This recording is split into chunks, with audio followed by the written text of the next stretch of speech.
তো কয়েকদিন ধরে আদিশ্রীর মনটা প্রচন্ড পরিমাণে খারাপ। তো মন খারাপ হওয়ার প্রধান কারণ হচ্ছে ওর বক্সটা ভেঙে গেছে, দেখো। তো বক্সটা ওর প্রচন্ড পছন্দের ছিল, আর এখন আদিশ্রী প্রত্যেকদিন স্কুলে যায়, সেই জন্য বক্সের খুবই প্রয়োজন। তো ওর মনটা খারাপ ছিল জন্য ওর বাপি এত কিছু এনে দিয়েছে, দেখো। তো এই যে দেখো একটা বক্স নিয়ে এসেছে, পেন্সিল বক্স।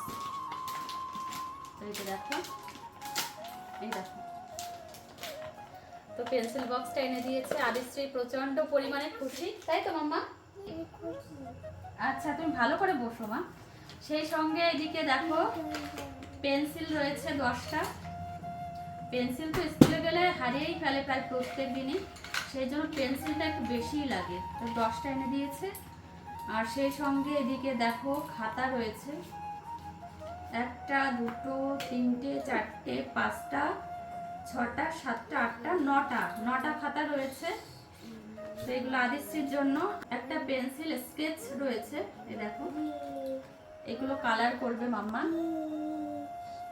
এখন যেহেতু ও রং করতে প্রচন্ড পছন্দ করে, নিজে নিজে আবার ড্রয়িং করে, সেই জন্য এটা এনে দিয়েছে। এই দেখো, এটা খুব ভালো। আর সেই সঙ্গে এনে দিয়েছে হচ্ছে এই যে দেখো রং পেন্সিল। এটা নিয়ে 2-3 দিন পরে রয়েছে, ওর পছন্দের জিনিস। এখানে 26টা শেডস রয়েছে, দেখো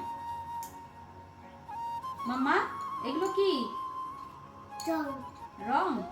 ও রং বলে এগুলোকে। যাই হোক, এই জিনিসগুলো এনে দিয়েছে। তো আদিশ্রী তো মহা খুশি। তো চলো আদিশ্রীকে এখন বই নিয়ে বসাবো। আজকে এই পর্যন্তই, টাটা।